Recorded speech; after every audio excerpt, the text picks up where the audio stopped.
નમસ્કાર વિદ્યાર્થી મિત્રો, ગુજરાતી યુટ્યુબ ચેનલમાં આપ સૌનું સહૃદય હાર્દિક સ્વાગત છે.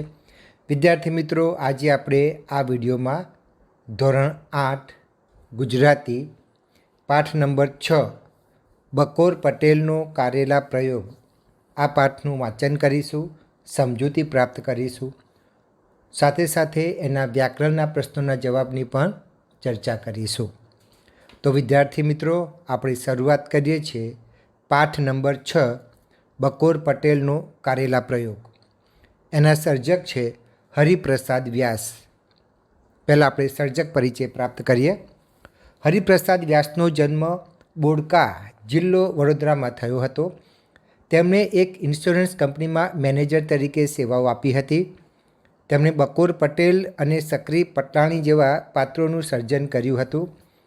બકોર પટેલ 30 ભાગ, લંબોદર શર્મા, શ્રીમાન ભોટવા શંકર અને ચીનના સાહુકાર તેમજ પરદુખ ભંજક પશાકાકા, આ બધી તેમની જાણીતી રચનાઓ છે. બકોર પટેલનો કારેલા પ્રયોગ એક સરસ હાસ્યકથા છે, જેમાં બકોર પટેલનો કારેલા પ્રયોગ ઘણી જ વિચિત્ર પરિસ્થિતિનું નિર્માણ કરે છે. બકોર પટેલને ત્યાં અઠવાડિયા માટે રહેવા આવેલા ગોપાલદાસ બકોર પટેલના કારેલા પ્રયોગથી ત્રાસીને બહુ વહેલા ચાલ્યા જાય છે. આ એકમની રજૂઆત ઘણી રમૂજ પ્રેરક છે. હવે આપણે પાઠનું વાંચન અને તેની સમજૂતી મેળવીએ. એકવાર કોઈ ચોપાનિયામાં બકોર પટેલે કારેલાના ખૂબ વખાણ વાંચ્યા.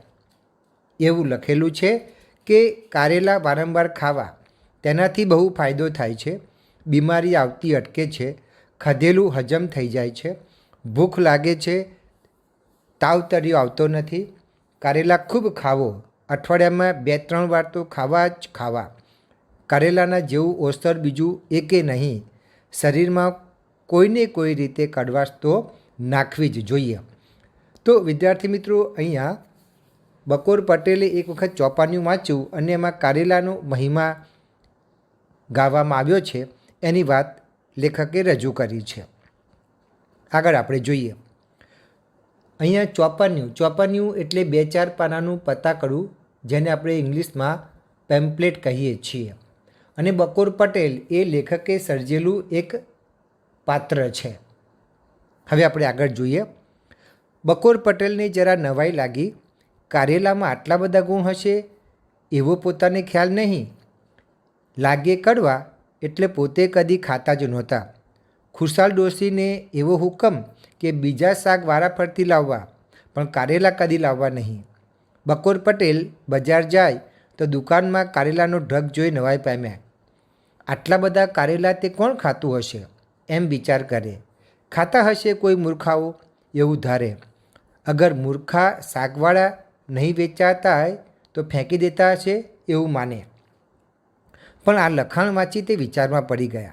મનમાં થયું કે આજ સુધી તો આ ફાયદાની વાતની ખબર જ નહીં પડી. ચાલો ત્યારે હવે આપણે પણ કારેલા ખાવાનું શરૂ કરો. તે દિવસે તેમણે કારેલા જ મંગાવ્યા, ખાધા. કોણ જાણે કેમ આજે તેમને બહુ ભાવ્યા. બીજે દાડે મંગાવ્યા, ખૂબ ખાધા. એમને એમ પટેલનો કારેલા ખાવાનો શોખ વધતો ગયો ને તેઓ જાણે કારેલા લટ્ટુ બની ગયા. મેથી વગેરે બીજી કડવી ચીજો પણ વધારે ખાવા લાગ્યા. તો વિદ્યાર્થી મિત્રો, આમ બકોર પટેલે એક વખત કારેલા ખાધા એટલે એમને કારેલા ખાવાનો શોખ જાગ્યો. સાથે સાથે મેથી જેવા બીજા કડવા વસ્તુઓ પણ તેઓ ખાવા લાગ્યા. એક દિવસ પટેલ ઓસરીમાં બેઠા હતા. તે વખતે ટપાલીએ ટપાલ નાખી. ટપાલ સાહેબ, પટેલે પરબડિયું ઉપાડી લીધું અને ફોડ્યું. ગોપાળદાસ એક અઠવાડિયું રહેવા આવવાના હતા. ટપાલીનો અવાજ સાંભળી સક્રી પટલાણી બહાર આવ્યા. કોનો કાગળ છે? પૂનાથી ગોપાળદાસનો. ખુશી આનંદનો કે પછી પધારવાના છે તેવણ મુરબ્બી? અઠવાડિયું આવવાના છે. ત્યારે તો રોજ કાંઈ ને કાંઈ મીઠાઈ લાવવી પડશે. આજે શ્રીખંડ તો કાલે બાસુદી, ત્રીજે દિવસે બરફી તો ચોથે દિવસે દૂધપાક. ગોપાળદાસને તો રોજ કાંઈ મિષ્ટાન જોઈએ જ છે ને. સક્રી પટલાણીની વાત સાચી હતી. ગોપાળદાસ મીઠાઈના ભારે શોખીન. રોજ કાંઈ ગળ્યું જમવાની ટેવ, કાંઈ ના હોય તો છેવટે બજારમાંથી જલેબી મંગાવે. તેઓ બકોર પટેલને ત્યાં આવે ત્યારે પટેલ સમજી જ જાય. સકરી પટલાણીને કહી જ રાખ્યું હોય, રોજ ઘેર મિષ્ટાન બનાવે, અગર બજારમાંથી તૈયાર આણે. સકરી પટલાણીએ પૂછ્યું, ગોપાળદાસ ક્યારે આવવાના છે? કાલે. વાંધો નહીં, કાલે શ્રીખંડ મંગાવીશું. પરમ દિવસે ગુડી પડવો છે, તે દિવસે કંસારને ઘી જમાડીશું. પટેલ ચમકી ગયા. નહીં નહીં નહીં નહીં, તેઓ બોલ્યા, ગળપણ ફળપણ તો ઘરમાં ના જ જોઈએ. ગળપણથી તબિયતને નુકસાન થાય છે ને. તો શું મહેમાનને તમારા કારેલા કડવાટનો પ્રયોગનો સ્વાદ ચખાડવો છે? પહેલાં તો સવાર સાંજ બંને વાર કારેલાનું શાક ભરપટ્ટે ખાય. કારેલા મીઠું દઈને નીચોવવા પણ દે નહીં. નીચોવ્યા વગરનું કારેલાનું શાક એટલે નરિયો કડવાટ. કોઈ વાર કારેલાના રવૈયો, દાળમાંય સમારેલા કારેલા અને ખાસો ચમચો ભરીને કડવી મેથીનો વઘારે. કોઈ વાર રીંગણ અને મેથીની ભાજીનું શાક. અથાણાની ઋતુમાં મેથીનું અથાણું ખાસ તૈયાર કરાવેલું ભોજનની સાથે તે પણ ઉડાવે. સકરી પટલાણીએ શ્રીખંડની વાત કરી એટલે પટેલ બોલ્યા, ના ના ના ના ના, આ વખતે શ્રીખંડ બીખંડ નહીં, ગળ્યું કશું જ નહીં, એમને કારેલા જ ખવડાવીશું. તો વિદ્યાર્થી મિત્રો જોઈ શકો છો અહીંયા કે મહેમાન આવવાના છે, એમને પણ બકોર પટેલ કારેલા ખવડાવવાના છે. નહીં તો મહેમાનને તો મીઠી વસ્તુ બહુ જ ભાવે છે, પણ આ વખતે મીઠી વસ્તુ તેમને ખાવા મળવાની નથી. આગળ આપણે જોઈએ. સકરી પટલાણી જરા મૂંઝાયા. નરમાશથી બોલ્યા, આપણે પોતે ભલે કારેલાનો કડવાટ પ્રયોગ કરીએ, પણ મહેમાનનું શું? મહેમાનને તો રીતસર જમાડવા જ પડે ને. પણ ગોપાળદાસ હવે મહેમાન કહેવાય જ નહીં, ઘરના માણસ ગણાય. તું ફિકર ના કરીશ, બહાર આપણું ખોટું નહીં દેખાય. દાસભાઈએ કારેલા પ્રયોગના બહુ ફાયદા હું સમજાવીશ, જોજે તો ખરી. એ પણ મારી પેઠે કારેલા પ્રયોગ શરૂ ના કરી દે તો મને કહેજે. બકોર પટેલ જિદ્દી ભારે. તેથી મહેમાનને કારેલા ખવડાવવાનો કાર્યક્રમ નક્કી થઈ ગયો. નક્કી દિવસે ગોપાળદાસની સવારી આવી પણ પહોંચી. ગોપાળદાસ અને બકોર પટેલ દીવાનખાનામાં ગોઠવાયા. ખબર અંતર પૂછી. પછી પટેલે વાત ઉપાડી, દાસભાઈ, હમણાંનું તમે વજન કરાવેલું? ના ભાઈ. કેમ? બહુ વધી ગયું લાગે છે. બહુ વજન સારું નહીં, છાતીને નુકસાન કરે. એમ? હા હા, તમારે બહુ સાવધ વ્યવહાર જેવું છે. ગળપણ ખાવાનું બંધ કરો. ગળપણ બંધ કરું? હા, અને ગળપણનું મારણ શરૂ કરી દો. ગોપાળદાસ ગૂંચવાયા. તેમણે પૂછ્યું, એ વળી શું? કડવો રસ. ગળપણનું મારણ કડવાશ. મેં તો થોડા વખતથી કારેલા પ્રયોગ શરૂ કર્યો છે. હવે મને નખમાય રોગ રહ્યો નથી. કારેલા પ્રયોગ? હા, કારેલા ઉપર મારો રાખવો. તમે અમારે ત્યાં જમવા બેસો ત્યારે જોજો ને, સમજ પડી જશે. ગોપાળદાસને થયું કે આ પણ કાંઈ બકોર પટેલની નવી ધૂન હશે. બધું વાતે ગાતે માળવી આવશે ત્યારે સમજાશે. આમ વાતોમાં વખત વહી ગયો. જમવાનો વખત થયો. સકરી પટલાણીએ ભાણા પીરસ્યા. પછી બંને જણને રસોડામાં બોલાવ્યા. રસોડામાં જઈને બંને જણ પાટલે ગોઠવાયા. સામે જ પીરસેલા ભાણા હતા. અંદરની વાનગી જોઈ ગોપાળદાસની આંખ પહોળી થઈ ગઈ. તેમણે થાળી સામે ટીકીને જોયા કર્યું. પટેલે સમજ પાડવા માંડી, દાસભાઈ, આ છે કારેલાનું શાક. દાળમાં જે તરે છે તે કારેલા અને મેથી છે. મેથીની કડવાશ પણ બહુ ગુણકારી, તેથી તો અમે મેથીનું અથાણું પણ નાખ્યું છે. આ પીરસ્યું છે તે મેથીનું અથાણું. ચાખજો તો ખરા, બહુ કડવું નહીં લાગે. આ શું છે? એ રીંગણ અને મેથીની ભાજીનું શાક છે. ગોપાળદાસે રસોડામાં આમ તેમ જોયું. વધારામાં રોટલી અને ભાત જ હતા. શ્રીખંડ, બાસુંદી, બરફી, સૂતરફેણી, દૂધપાક, ઘારી, મગજ, મોહનથાળ વગેરે જ તેમને તો ભાવે. જ્યારે પટેલને ત્યાં આવે ત્યારે આવી મીઠાઈ અચૂક હોય. આજે તેવી એક પણ નહીં. આજે કારેલા જ કારેલા, ને વધારામાં કારેલાના રવૈયા. તો વિદ્યાર્થી મિત્રો જોયું ને, કારેલાનું શાક, બધું જ કારેલાનું કડવું કડવું આ મહેમાનને ખવડાવે છે બકોર પટેલ. અને આ જે મહેમાન છે ગોપાળદાસ, એમને તો મીઠાઈ ખાવા જોઈએ. જ્યારે આવે ત્યારે મીઠાઈ ભાવતી હતી, પણ આજે તો કારેલું ને કારેલું અને અધૂરામાં પૂરું મેથી અને રીંગણનું શાક હતું. આમ તેમ તેમણે નજર ફેરવી, કશું જોવા મળ્યું નહીં મીઠાઈની વસ્તુ. હવે આપણે આગળ વાંચીએ. ગોપાળદાસને કમકમા આવી ગયા. આવું ભોજન કદી ખાધેલું નહીં. રોટલી દાળમાં બોળીને મોંમાં ડબસો માર્યો, દાળનો સબડકો માર્યો, પણ દાળ કડવી કડવી. વળી મેથીના 4-5 દાણા મોંમાં આવી ગયા અને બધો સ્વાદ બગાડ્યો. ગળ્યું ગળ્યું ખાનાને કડવું ભાવે જ ક્યાંથી? જેમ તેમ કરીને તેમણે રોટલી તથા ભાત ખાધા. દેખાવ ખાતર થોડું શાક ખાધું, પછી હાથ ધોઈને ઉઠી ગયા. તેમના મનમાં એમ હશે કે સાંજે તો કાંઈ ગળ્યું ખાવાનું મળશે, પણ સાંજે પૂરી અને કારેલાનું શાક. જેમ તેમ તેમણે પૂરી ગળે ઉતારી, પણ પટેલને ત્યાંનું ભોજન તેમને જરાય ગોઠ્યું નહીં. આશા તો ઉપજી કે બીજે દાડે કાંઈ ગળપણ મળશે, પણ બીજે દાડે ખુશીથી ડોશી કારેલા ઉપાડી લાવ્યા.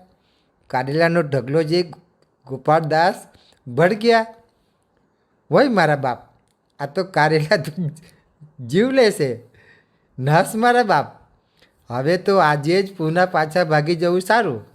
ઘેર જઈને શિખંડ ઝાપટીશ ત્યારે શાંતિ વળશે.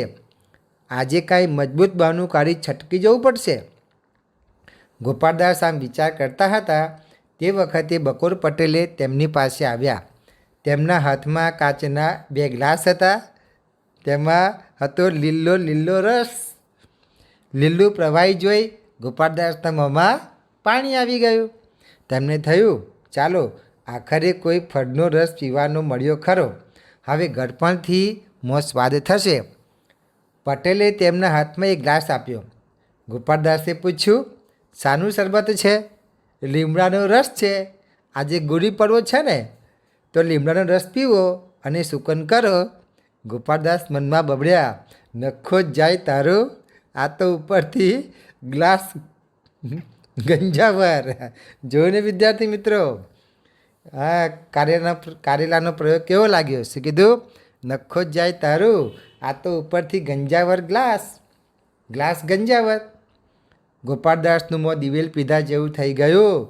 તેમણે 2 હાથ આડા કરી જવાબ આપ્યો, ના ભાઈ સાહેબ, એ તો મારાથી નહીં પીવાય. તો વિદ્યાર્થી મિત્રો, કારેલા અને અધૂરામાં પૂરું લીમડાનો રસ આપ્યો, બરાબર ને?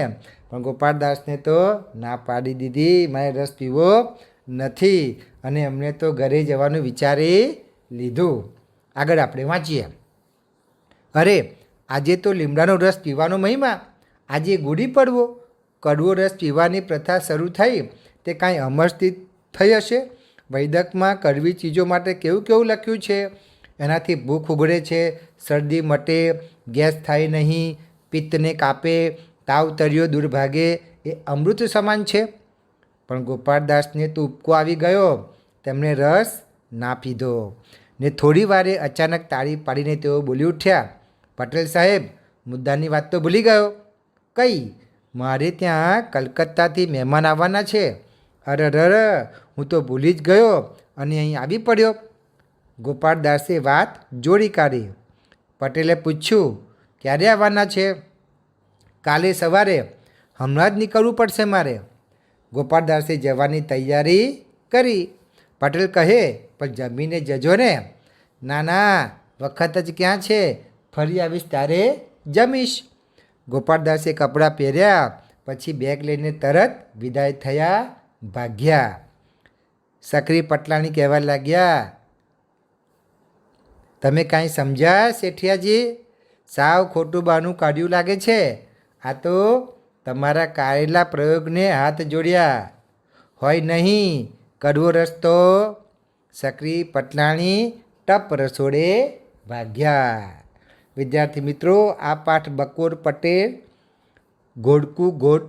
ઘોડિયું આ પુસ્તકમાંથી લેવામાં આવ્યો છે. તો વિદ્યાર્થી મિત્રો જોયું ને, બકોર પટેલે ગોપાળદાસ મહેમાનને કેવી રીતે બગાડી મૂક્યા કારેલાના પ્રયોગ દ્વારા એ લેખકે સુંદર હાસ્ય દ્વારા આપણને સમજાવ્યું છે. હવે આપણે એના શબ્દાર્થ પણ જોઈ લઈએ. હજમ થઈ જવું એટલે પચી જવું, ઓસડ એટલે ઔષધ અથવા દવા, તેવણ એટલે એક પારસી શબ્દ પ્રયોગ છે, એને તે કહેવાય. કડવાટ એટલે કડવો સ્વાદ, ભરપટ્ટે એટલે પેટ ભરીને, મારણ પાઠની દ્રષ્ટિએ જોવા જઈએ તો ઈલાજ થાય, નખમાય રોગ ન રહેવો એટલે તદ્દન નિરોગી છે એમ, ટીકી ટીકીને એટલે ધારી ધારીને, ડબુસો માર્યો એટલે મોટો કોડિયો મોંમાં લીધો, નખોદ જાય એટલે સત્યાનાશ જાય, કમકમા એટલે ધ્રુજારી, આણે એટલે લાવે, ગ્લાસ એટલે કાચનો પ્યાલો, પિત્ત એટલે વૈદક પ્રમાણે શરીરની 3 ધાતુઓ કફ પિત્ત વાયુ માની એક, તાવતર્યો એટલે અંકરાત્યો તાવ. હવે આપણે શબ્દ સૌ માટે એક શબ્દ આપો એ પણ જોઈ લઈએ. 2-5 પાનાનું પતાકડું એટલે ચોપાનિયું, કારેલા પ્રત્યે ભારે પ્રીતિ ધરાવનાર એટલે કારેલા લટ્ટુ, ચક્ર સંવતથી આરંભાતા વર્ષનો પ્રથમ દિવસ એટલે ગુડી પડવો, પ્રવાહી પદાર્થ ચૂસતા થતો અવાજ એટલે સબડકો, ઉલટી થવાનો ઉછાળો એટલે ઉબકો. રૂઢિપ્રયોગ પણ જોઈ લઈએ. આંખો પોળી થઈ જવી એટલે આશ્ચર્ય થવું, મોંમાં પાણી આવી જવું એટલે ખાવાની તીવ્ર ઈચ્છા થવી, વાજતે ગાજતે માંડવે આવવું એટલે જાહેર રીતે બહાર આવવું. હવે આપણે વિદ્યાર્થી મિત્રો વાતચીતના પ્રશ્નોના જવાબની આપણે ચર્ચા કરીએ. એમાં પહેલો પ્રશ્ન છે, તમે કોઈ ચીજવસ્તુના વખાણ સાંભળ્યા કે વાંચ્યા હોય તે વિશે કહો. જવાબ, મેં શિયાળામાં ગુજરાતના બનતા ઊંધિયાના શાક વિશે ઘણા વખાણ સાંભળ્યા છે. વડીલો કહે છે તે મુજબ ઊંધિયાના શાકમાં ઘણા બધા શાકભાજી આવતા હોવા ઉપરાંત ઊંધિયું માટલામાં વિશિષ્ટ પદ્ધતિથી બનાવાતું હોવાથી તેમાં પોષક તત્વો ભરપૂર હોય છે, જે આપણા શરીર માટે ઉપયોગી હોય છે. બીજો પ્રશ્ન, બકોર પટેલની જેમ તમને કયું શાકભાજી બહુ ભાવે, કેમ? જવાબ, બકોર પટેલની જેમ મને ભીંડાનું શાક બહુ ભાવે છે, કારણ કે મારી મમ્મી ભીંડાનું શાક એટલું સ્વાદિષ્ટ બનાવે છે કે તેને કારણે હું બીજા શાક કરતાં તેમાં 1-2 રોટલી વધારે જમી લઉં છું. પ્રશ્ન નંબર 3, તમને કયું શાકભાજી બિલકુલ ન ભાવે, કેમ? જવાબ, મને કારેલાનું શાક બિલકુલ ભાવતું નથી, કારણ કે મીઠાના પાણીમાં નીચોવ્યા પછી પણ કારેલાનો સ્વાદ રોટલી સાથે ખાવા જતાં પણ થોડો કડવો લાગે છે. આથી તે શાક મારું મોં કડવું કરી દે છે, તેથી મને ખાવાની મજા આવતી નથી. પ્રશ્ન નંબર 4, તમે કોઈના ઘરે ગયા હોવ અને કોઈ વાનગી ન ભાવી હોય તે વિશે કહો. જવાબ, એક વખત હું મારા એક મિત્રના ઘરે ગયો હતો, જેમનું કુટુંબ દક્ષિણ ભારતથી આવ્યું હતું. તેમણે એક વાનગી બનાવી હતી જેને પુટ્ટુ કહે છે. આ વાનગી ચોખાના લોટમાંથી બનાવવામાં આવે છે અને તેને વરાળથી રાંધવામાં આવે છે. તે દેખાવમાં સફેદ નળાકાર જેવી લાગતી હતી. મારા માટે આ વાનગી બિલકુલ નવી હતી અને તેનો સ્વાદ અને બનાવટ મારા માટે અજાણ્યા હતા. તેઓએ તેની સાથે ચણાના લોટની કઢી આપી, પણ મને આખી વાનગી થોડી અજીબ લાગી હતી. પ્રશ્ન નંબર 5, તમે કોઈના ઘરે જાઓ અને તમને ન ભાવતી વાનગી બનાવી હોય તો તમે શું કરશો? જવાબ, જ્યારે કોઈના ઘરે જઈએ અને તેમણે પ્રેમથી બનાવેલી વાનગી આપણને ન ભાવે ત્યારે આપણે સૌજન્યપૂર્વક રીતે વર્તવું જોઈએ. હું તે વાનગી થોડીક ખાઈશ અને તેમને સત્ય જણાવીશ કે મને આ વાનગી ભાવતી નથી, પરંતુ તમે તેને ખૂબ જ સ્વાદિષ્ટ બનાવી છે. આ રીતે હું તેમની લાગણીઓનું સન્માન કરીશ. પ્રશ્ન નંબર 6, તમે ક્યારેય કોઈ કડવી ચીજવસ્તુ ખાધી હોય તો તે વિશે કહો. જવાબ, મેં એકવાર મિત્રો સાથેની શરતના કારણે કડવા લીમડાના પાંદડા ખાધા હતા. શરત જીતવા માટે તે બધા પાંદડા ખાઈ તો લીધા, પરંતુ તે ખાધા પછી મારું મોં એકદમ કડવું થઈ ગયું હતું.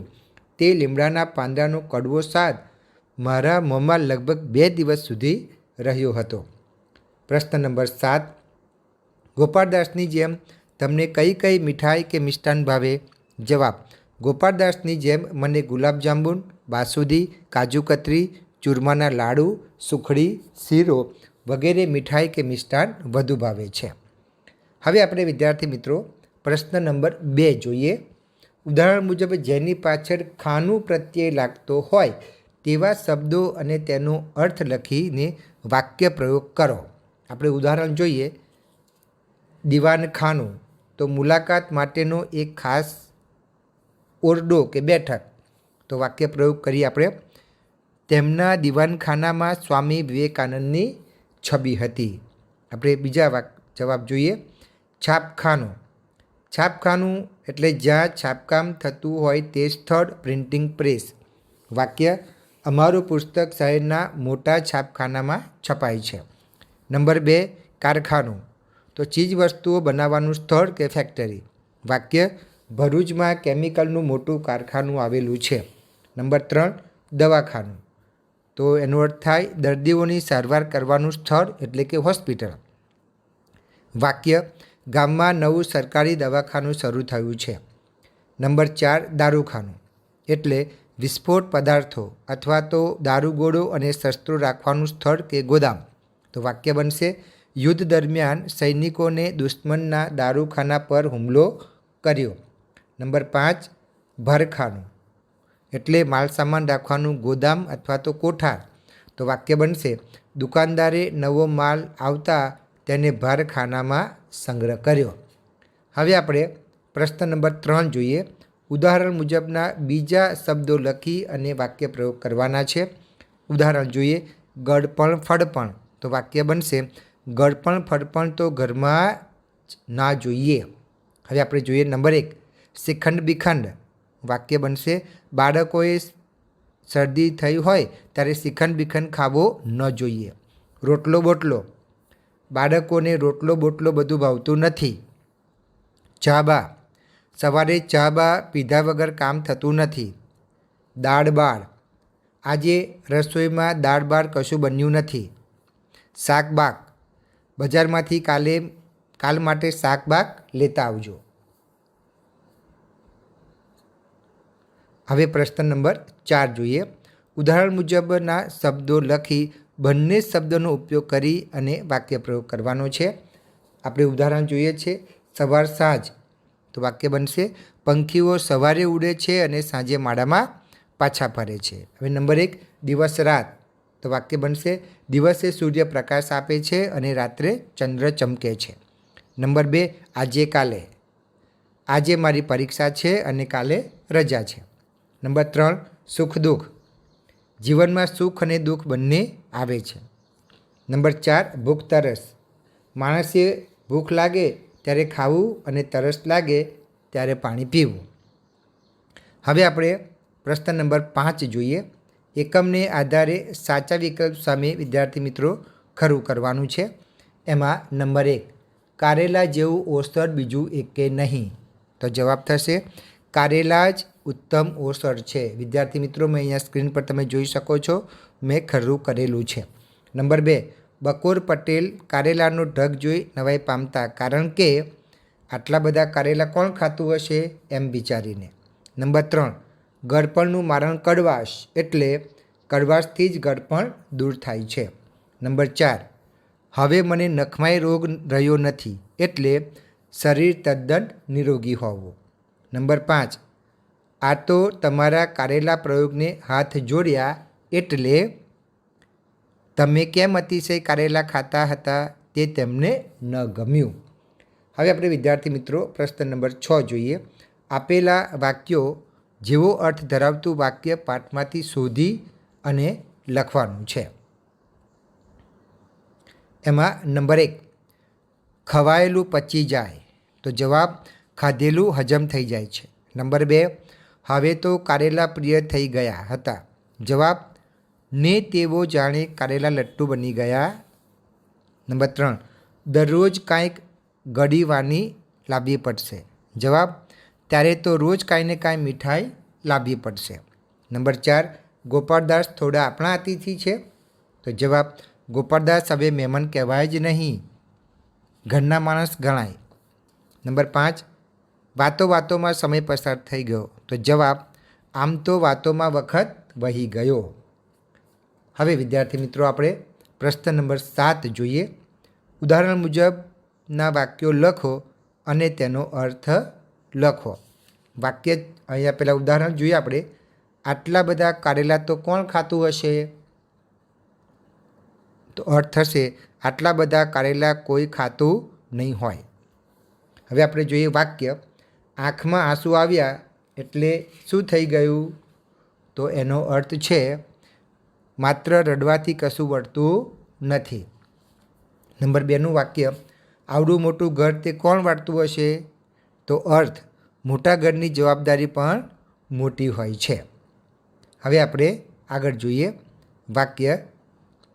આટલી બધી વાતો કરે છે તે કોણ સાંભળતું હશે? તો એનો અર્થ છે વધારે પડતી વાતો કોઈ સાંભળતું નથી. વાક્ય. આટલું બધું ભણ્યો તે શું થઈ ગયું? એનો અર્થ થશે માત્ર ભણતરથી જ બધું આવડી જતું નથી, વ્યવહારિક જ્ઞાન પણ જરૂરી છે. હવે વિદ્યાર્થી મિત્રો આપણે પ્રશ્ન નંબર 8 જોઈએ. એમાં વાક્ય વાંચો અને વાર્તાને આધારે લાગુ પડતા પાત્રનું નામ લખો.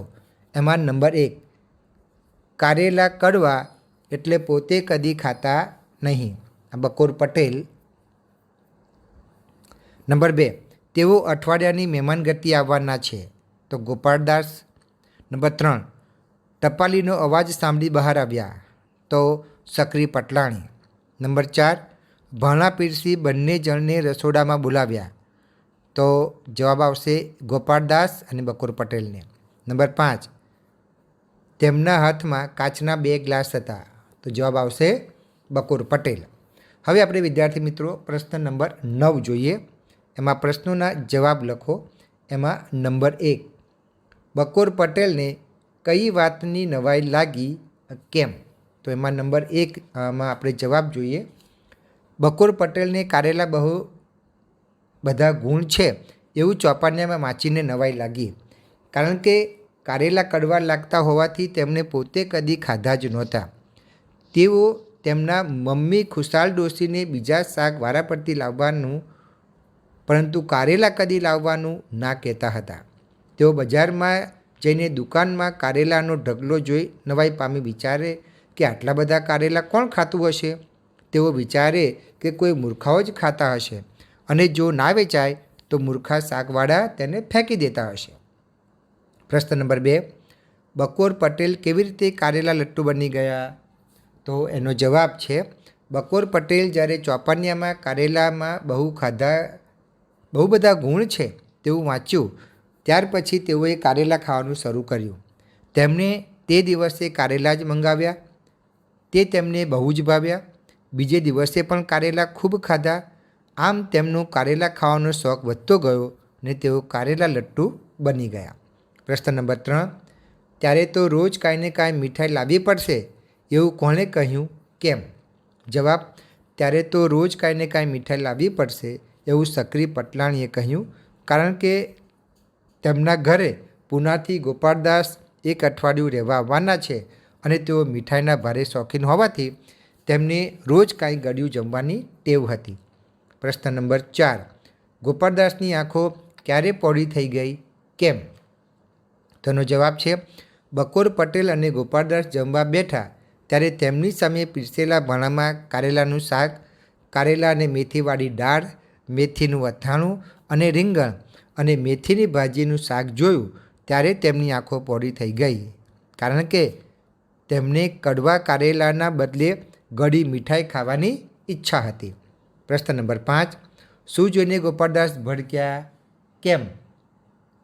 તેનો જવાબ છે ગોપાળદાસને આગલે દિવસે બંને સમયના ભોજનમાં કારેલા આપ્યા હતા.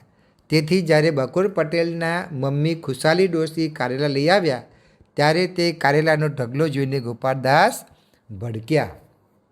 હવે વિદ્યાર્થી મિત્રો આપણે પ્રશ્ન નંબર જે છે એ 6 જોઈએ. વહેલા વિદાય થવા ગોપાળદાસે શું કર્યું, કેમ? તેનો જવાબ છે વહેલા વિદાય થવા ગોપાળદાસે બહાનું કર્યું કે પટેલ સાહેબ, મુદ્દાની વાત તો હું ભૂલી ગયો. મારે ત્યાં કોલકાતાથી મહેમાન આવવાના છે કારણ કે તેઓને આગલા દિવસે જમવામાં કારેલા આપ્યા હતા.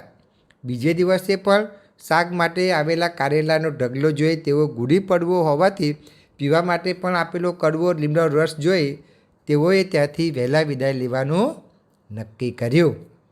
હવે આપણે વિદ્યાર્થી મિત્રો પ્રશ્ન નંબર 10 જોઈએ. નીચેનો ફકરો ધ્યાનથી વાંચો અને પછી પૂછેલા પ્રશ્નોના જવાબ લખો. તો આપણે સૌપ્રથમ વિદ્યાર્થી મિત્રો આપણે પેરેગ્રાફ વાંચીશું અને પછી તેના પ્રશ્નોના જવાબ આપીશું. આજે સમગ્ર પરિવારનું સમૂહ ભોજન હતું. રસોડામાં ભારતી, કોકિલા અને રંજન પહોંચ્યા. તેમણે રસોડામાં 10 જાતના શાકભાજી જોયા. રીંગણ, ટામેટાં, કોબીજ, ફુલેવર, મોગરી, સરગવાની શીંગો વગેરે વગેરે. કયું શાક બનાવવું તેવો નિર્ણય થતો ન હતો. કોકિલાએ કહ્યું, મને કોબીજનો સંભારો બહુ ભાવે છે.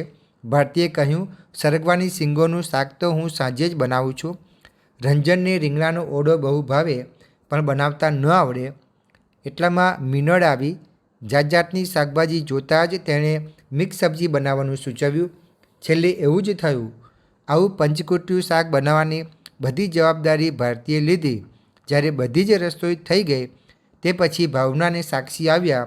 જે પહેલાં આવ્યા હતા એમનું મોં મચકડાયેલું જોઈને તેમણે કહ્યું, હવે પછીનું બધું જ કામ અમે સંભાળી લઈશું. હવે આપણે એના પ્રશ્ન જોઈએ. એમાં નંબર 1, પ્રશ્નોના જવાબ માટે સાચો વિકલ્પ શોધો. એમાં નંબર 1 છે, રસોડામાં છેલ્લે કોણ ગયું હશે? તો જવાબ આવશે ભારતી. નંબર 2, કોના મોઢા પર અણગમો જોવા મળ્યો? તો જવાબ આવશે ભારતી.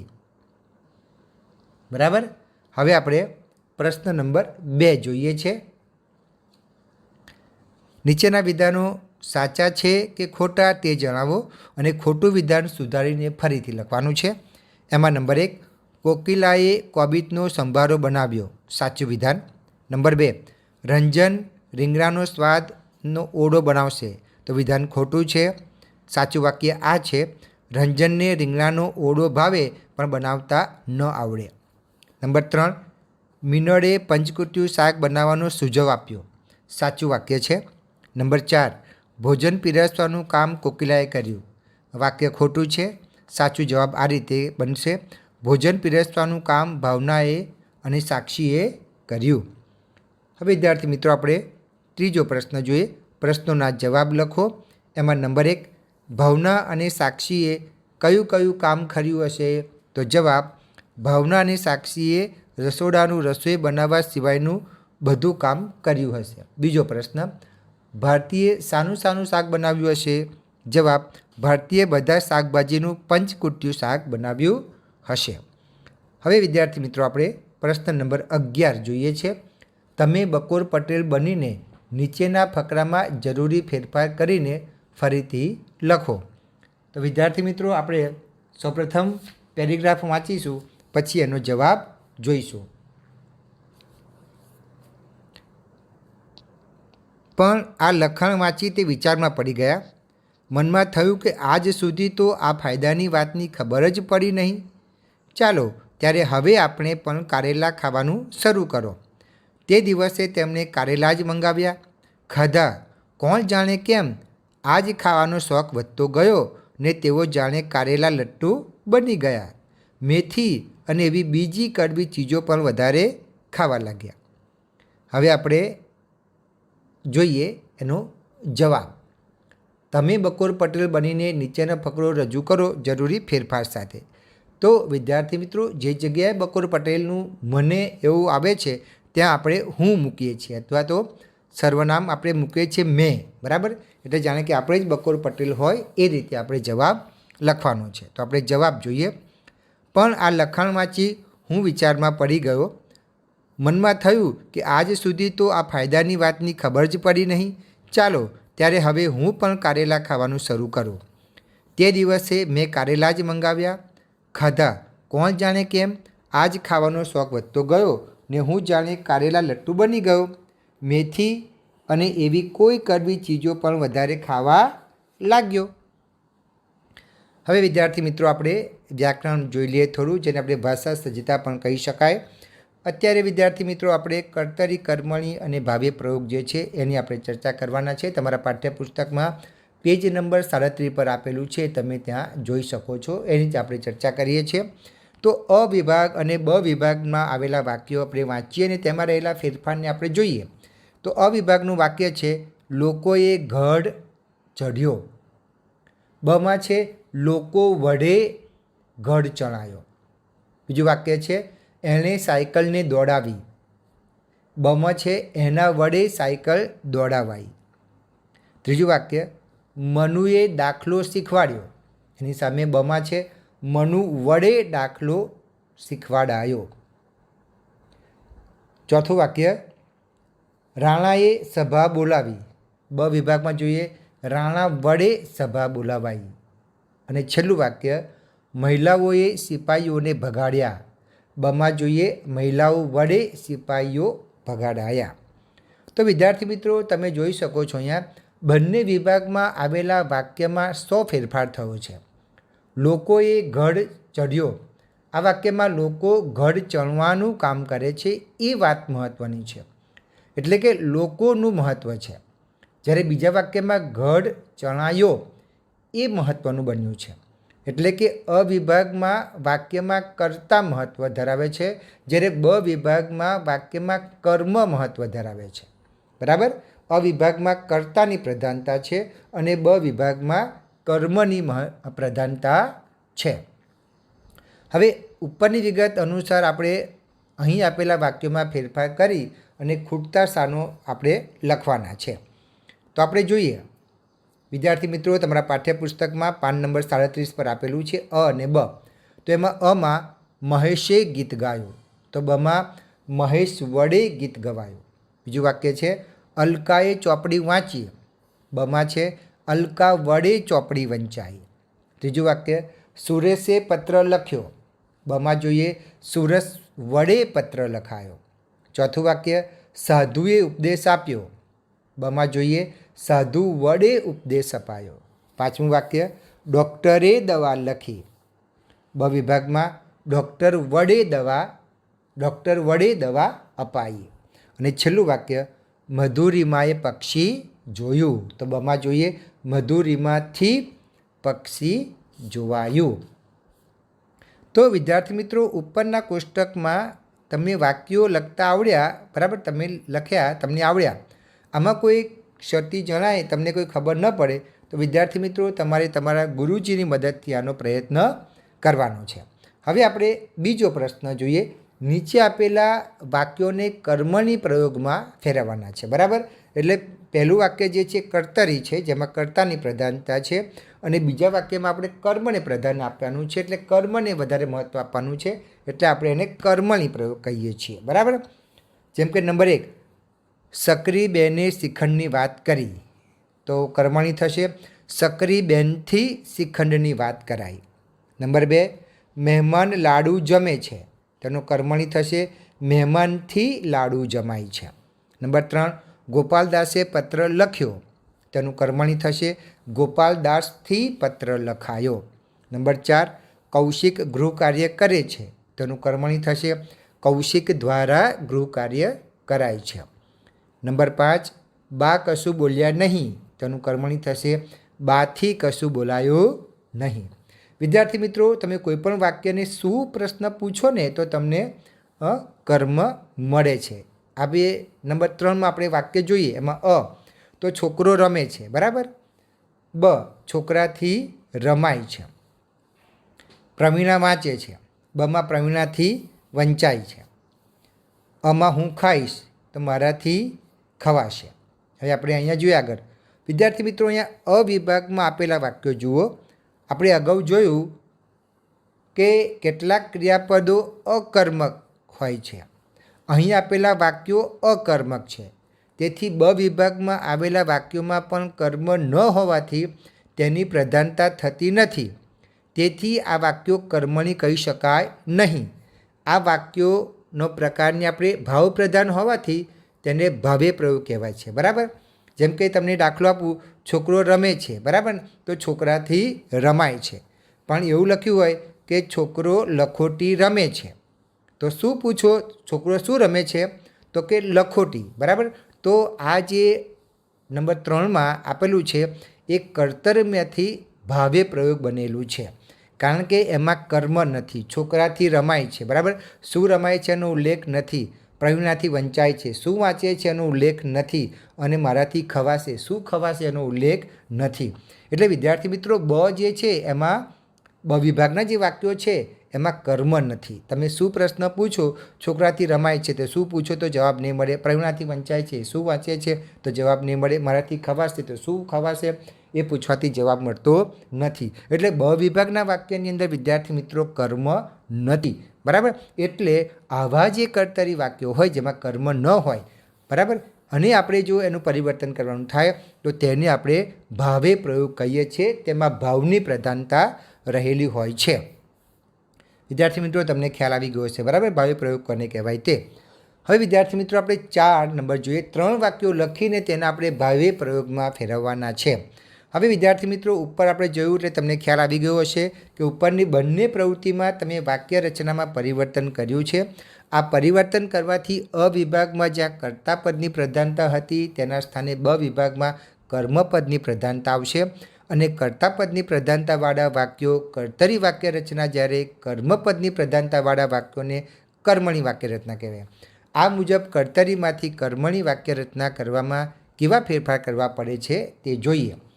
હવે બકોર પટેલે કારેલા ખાધા, તો બકોર પટેલ વડે કારેલા ખવાયા. હવે એમાં ફેરફાર શું છે? બકોર પટેલ એ કર્તરી છે, બરાબર, અને બકોર પટેલ વડે એ કર્મ છે. તો કારેલા અને એમાં તો સરખું છે, બરાબર, પણ ખાધા અને એ કર્તરીમાં આવે અને ખવાયા એ કર્મણીમાં આવે, બરાબર. તો વિદ્યાર્થી મિત્રો આ મુજબ તમે જુદા જુદા વાક્યો લઈ કેવા ફેરફાર કરવા પડે છે એ તમારે યાદ રાખવાનું છે. એટલે કર્તરી વાક્ય રચનામાં કર્તાની પ્રધાનતા હોય અને કર્તાના લિંગ અને વચન મુજબ બીજા પદોના પ્રત્યયો ગોઠવાય છે, જ્યારે કર્મણીમાં વાક્ય રચનામાં કર્મ પ્રધાન હોય છે અને કર્મના લિંગ વચન મુજબ બીજા પદોના પ્રત્યય ગોઠવાય છે, બરાબર. એટલે જેમાં કર્તાની પ્રધાનતા હોય એમાં કર્તાના લિંગ વચન મુજબ ફેરફાર થાય, અને જેમાં કર્મની પ્રધાનતા હોય એમાં કર્મના લિંગ વચન મુજબ ફેરફાર થાય છે. વિદ્યાર્થી મિત્રો તમારા પાઠ્યપુસ્તકમાં આ બધી બાબતો પાન નંબર 38 ઉપર આપેલી છે. હવે વિદ્યાર્થી મિત્રો આપણે પાઠમાંથી આવતા વ્યાકરણની ચર્ચા કરી લઈએ. તો વિદ્યાર્થી મિત્રો તમે જોઈ શકો છો સ્ક્રીન ઉપર નીચેના શબ્દોની જોડણી જે છે સુધારીને તમારે લખવાની છે. વિદ્યાર્થી મિત્રો પરીક્ષામાં પૂછાય છે. આપણે ડાયરેક્ટ જવાબ વાંચીએ છીએ, તમે સ્ક્રીન પર જોજો. બીમારી, અઠવાડિયું, પરબીડિયું, મિષ્ટાન, તબિયત, નુકસાન, ઋતુ, મૂંઝાવું, અચૂક અને મજબૂત. પ્રશ્ન નંબર 2, નીચેના શબ્દોના બે સમાનાર્થી શબ્દ લખો, બરાબર. તો એમાં નંબર 1 વખાણ એટલે પ્રશંસા અથવા સ્તુતિ, જરા એટલે લગાર અથવા થોડું, ખ્યાલ એટલે તર્ક અને વિચાર, ઢગ એટલે ઢગલો અને ગંજ, ફાયદો એટલે લાભ અને ગુણ, ચીજ એટલે વસ્તુ અને પદાર્થ, ટેવ એટલે લત અને ખો, ફિકર એટલે ચિંતા અને કાળજી, વખત એટલે કાળ અને સમય, મહિમા એટલે પ્રતાપ અને યશ, પ્રથા એટલે ધારો અને વહીવટ. હવે નીચેના શબ્દોના વિરુદ્ધાર્થી શબ્દો આપણે લખવાના છે. ખૂબ તો થોડું, ખોટું તો સાચું, ફાયદો તો ગેરફાયદો અથવા તો ફાયદા તો ગેરફાયદા, કડવી તો મીઠી, આવવું તો જવું. હવે પ્રશ્ન નંબર 4, નીચેના શબ્દ સમૂહ માટે એક શબ્દ લખો. એમાં નંબર 1 ઘરનો શરૂનો પરસાદમાં જતો પહેલાંનો ખુલ્લો ભાગ એટલે ઓસરી. નંબર 2 નાના વેંગણ ઉપરથી થોડી ચીરી મસાલો ભરી કરાતું ભરતનું શાક એટલે રવૈયા. વિદ્યાર્થી મિત્રો તમારા મમ્મી નાના રીંગણ લાવે ત્યારે રવૈયા બનાવતા હશે, બરાબર. નંબર 3 ઘી કે તેલના મરચાં, રાઈ, હિંગ વગેરે કકડાવી દાળ, કઢી વગેરેમાં છમકારવું તે એને કહેવાય વઘાર. નંબર 4 મીઠા કે મસાલામાં આથી રાખેલા ફળ, મૂળ ઇત્યાદિ એને કહેવાય અથાણું. નંબર 5 ઘરનો મુલાકાત માટેનો ખાસ ઓરડો એટલે દીવાનખાનું. નંબર 6, પ્રવાહી પદાર્થ ચૂસવાનો અવાજ એટલે સબડકો. 2-5 પાનાનું પતાકડું એટલે ચોપાન્યું. કારેલા પ્રત્યે ભારે પ્રીતિ ધરાવનાર એટલે કારેલા લટ્ટુ. શક સંવતથી આરંભાતા વર્ષનો પ્રથમ દિવસ એટલે ગુડી પડવો. અને ઉલટી થવાનો ઉછાળો એટલે ઉબકો. હવે વિદ્યાર્થી મિત્રો, નીચેના રૂઢિપ્રયોગનો અર્થ આપીને વાક્ય પ્રયોગ કરો. એમાં નંબર 1, વાત ઉપાડવી એટલે ચર્ચા શરૂ કરવી. વાક્ય બનશે: ભરતે સભામાં પહેલી વાત ઉપાડી કે આપણે શાળાનું નવું મકાન બનાવવું જોઈએ. નંબર 2, નખમાય રોગ ન હોવો એટલે તદ્દન નિરોગી હોવો. વાક્ય બનશે: મારા દાદી 80 વર્ષના છે પણ તેમના નખમાય રોગ નથી. નંબર 3, વાજતે ગાજતે માંડવી આવવું એટલે આખરે સાચી ખબર આવવી. તો વાક્ય બનશે: હરમિતે કરેલી ચોરી છુપાવવાનો બહુ પ્રયત્ન કર્યો પણ થોડા દિવસમાં બધું વાજતે ગાજતે માંડવી આવવા લાગ્યું. નંબર 4, આંખો પહોળી થવી એટલે આશ્ચર્ય થવું. વાક્ય: વિદેશ ગયેલા દીકરાને અચાનક ઘરમાં આવેલો જોઈ રમીલા કાકીની આંખો પહોળી થઈ ગઈ. નંબર 5, જીવ લેવો. અહીંયા જીવ લેવો એટલે પાઠના સંદર્ભમાં જોઈએ તો કંટાળો આવવો એવો અર્થ છે. વાક્ય જોઈએ: આ છોકરો તો આજે પ્રશ્નો પૂછીને મારો જીવ લઈ લીધો. નંબર 6, મોંમાં પાણી આવી જવું એટલે ખાવાની તીવ્ર ઈચ્છા થવી. વાક્ય બનશે: મેળામાં મીઠાઈની દુકાન જોતાં જ સુનીતાના મોંમાં પાણી આવી ગયું. હવે નંબર 7, મોં દિવેલ પીધા જેવું થવું એટલે ચહેરો ઉતરી જવો અથવા નિરાશ થવું. વાક્ય બનશે: પરીક્ષાનું પરિણામ જોઈને સુંદરનું મોં દિવેલ પીધા જેવું થઈ ગયું. નંબર 8, આડો હાથ કરવો એટલે કોઈ વાતને નકારવી. વાક્ય બનશે: બાળકની રોજે રોજની માગણી સામે પિતાએ આડો હાથ કરવો જોઈએ. નંબર 9, વાત જોડી કાઢવી એટલે ખોટી વાત બનાવવી અથવા જૂઠું બોલવું. વાક્ય બનશે: મગને અકસ્માતની વાત આખી જોડી કાઢી હતી. હકીકતમાં કોઈએ તેને માર્યું હતું. નંબર 10, હાથ જોડવા એટલે કંટાળવો. વાક્ય થશે: મયુરના તોફાન દિવસે દિવસે વધતા ગણેશ કાકાએ તેનાથી હાથ જોડ્યા.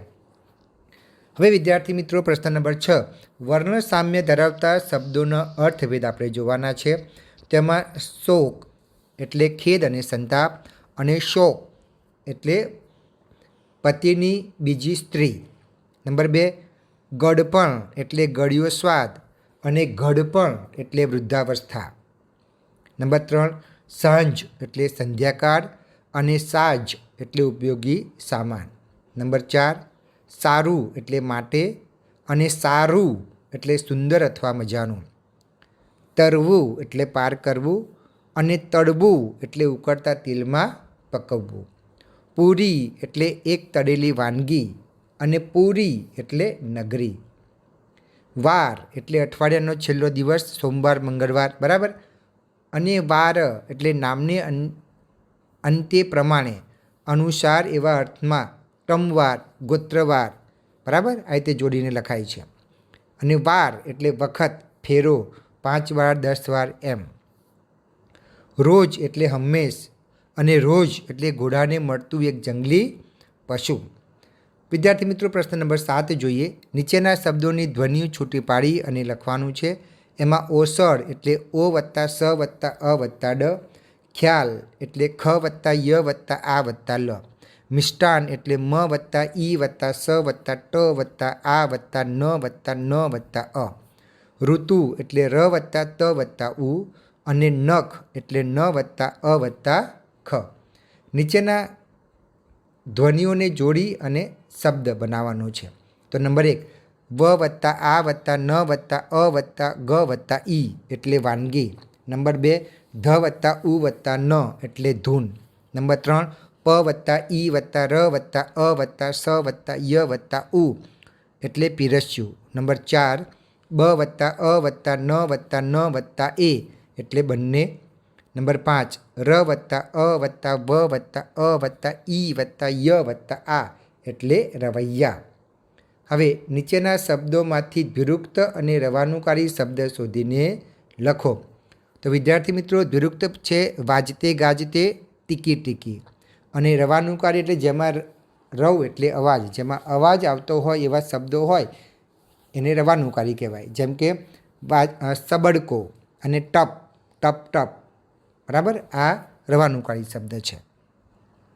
હવે સૂચના પ્રમાણે કરો. એમાં નીચેના વાક્યોને કર્મણી પ્રયોગમાં તમારે ફેરવી અને લખવાના છે. એમાં નંબર 1, હું નાનું અમથું નાવ લઉં છું. તો એનું કર્મણી બનશે મારાથી નાનું અમથું નાવ લેવાય છે. નંબર 2, બધા બાની જાણે નોંધ લેતા જ નથી. તો વાક્ય બનશે બધાથી બાની જાણે નોંધ જ લેવાતી નથી. ત્રીજું વાક્ય છે ત્યાં તો કોઈક ગ્રાહકે બૂમ પાડી. તો એનું કર્મણી બનશે ત્યાં તો કોઈક ગ્રાહકથી બૂમ પડાઈ. ચોથું વાક્ય છે તે કોઈનો પત્ર આવ્યો નથી. તો એનું બનશે જવાબ તેનાથી કોઈનો પત્ર લવાયો નથી. હવે નીચેના જે વાક્યો છે એ વાક્યોને કર્તરી પ્રયોગમાં આપણે ફેરવવાના છે, બરાબર. તો નંબર 1, આ સૂની ડોક મારાથી જોવાતી નથી. આ સૂની ડોક મારાથી જોવાતી નથી. તો એનો જવાબ થશે આ સૂની ડોક હું જોઈ શકતી નથી. નંબર 2, મારાથી ના બાથ ભરાય ના તો બચ્ચી કરી શકાય. તો એનો જવાબ બનશે હું ના બાથ ભરી શક્યો ના તો બચ્ચી કરી શક્યો. નંબર 3, દેવશંકરથી કહ્યા વગર ન રહેવાયું. તો એનો જવાબ બનશે દેવશંકર કહ્યા વગર ન રહી શક્યા. નંબર 4, મારાથી આ ભાત જ નથી ખવાતો. તો જવાબ બનશે હું આ ભાત નથી ખાઈ શકતો. હવે નીચેના વાક્યોને આપણે ભાવે પ્રયોગમાં ફેરવવાના છે. એમાં નંબર 1, હું રડું જ કેમ. તો એનો જવાબ થશે મારાથી રડાય જ કેમ. નંબર 2, દેવશંકર માસ્તર થંભી ગયા. તો એનો જવાબ બનશે દેવશંકર માસ્તરથી થંભી જવાયું. નંબર 3, એ દરવાજામાંથી ગ્રાહકો અંદર જાય છે. જવાબ બનશે એ દરવાજામાંથી ગ્રાહકોથી અંદર જવાય છે. નંબર 4, હું કૂદી પડ્યો. તો જવાબ થશે મારાથી કૂદી પડાયું. હવે આપણે પ્રશ્ન નંબર 11 જોઈએ. નીચે આપેલા શબ્દોને શબ્દકોશના ક્રમમાં ગોઠવીને તમારે લખવાનું છે. તો એમાં નંબર 1 આપણે ડાયરેક્ટ જવાબ જોયો છે વિદ્યાર્થી મિત્રો. અમસ્તી, કારેલું, ચોપાનિયું, પટલાણી, મેથી અને રવૈયા. નંબર 2 ડાયરેક્ટ આપણે એનો જવાબ જોઈએ છે. ગળપણ, બાસુદી, મારણ, રોટલી, લીમડો અને સક્રી. બરાબર. તો વિદ્યાર્થી મિત્રો અહીંયા આપણે આ પાઠનું વાંચન, પાઠની સમજૂતી, પ્રશ્નોના જવાબ અને વ્યાકરણની ચર્ચા પૂર્ણ કરીએ છીએ. આશા રાખું છું વિદ્યાર્થી મિત્રો કે આ વિડીયોમાંથી આપને ઘણી ઉપયોગી માહિતી પ્રાપ્ત થઈ હશે. તો વિદ્યાર્થી મિત્રો મારો વિડીયો પૂરો કરતાં પહેલાં આપણી એક બાબત ખાસ મારે કહેવાની છે કે જો તમે મારી યુટ્યુબ ચેનલ પર નવા આવ્યા હો તો મારી યુટ્યુબ ચેનલમાં આપણે ધોરણ 1 થી 12 ગુજરાતી વિષયને લગતા અભ્યાસ, સ્વાધ્યાય, વ્યાકરણ, ગદ્યાર્થ ગ્રહણ, પદ્યાર્થ ગ્રહણ, અર્થ વિસ્તાર, સંક્ષેપીકરણ, અહેવાલ લેખન, વાદાત્મક ગદ્ય, ભાવાત્મક ગદ્ય, અરજી લેખન, પત્ર લેખન, વાર્તા લેખન, અર્થ વિસ્તાર, સાથે સાથે શાળામાં કાર્યક્રમનું આયોજન કેવી રીતે કરી શકાય તેના વિડીયો, નાટક, ગરબા, કહેવતો, રૂઢિપ્રયોગો, સમાનાર્થી શબ્દો, વિરુદ્ધાર્થી શબ્દો, અધ્યયન નિષ્પત્તિના વિડીયો, આ બધા જ વિડીયો આપને મારી એકમાત્ર યુટ્યુબ ચેનલમાં મળી રહેશે. વિદ્યાર્થી મિત્રો તમારે ચેનલને સબસ્ક્રાઈબ કરવાની છે, ત્યારબાદ તમે પ્લેલિસ્ટમાં જઈને જોઈ શકો છો. આ સાથે વિદ્યાર્થી મિત્રો જો તમને ગુજરાતી વિષયમાં કંઈ મુશ્કેલી પડે તો તમે નીચે કોમેન્ટ બોક્સમાં કોમેન્ટ પણ કરી શકો છો. તો અહીંયા મારો વિડીયો પૂર્ણ કરું છું. ફરી વખત આપણે નવા ટૉપિક સાથે મળીશું. ત્યાં સુધી આપની રજા લઉં. આવજો વિદ્યાર્થી મિત્રો, આવજો.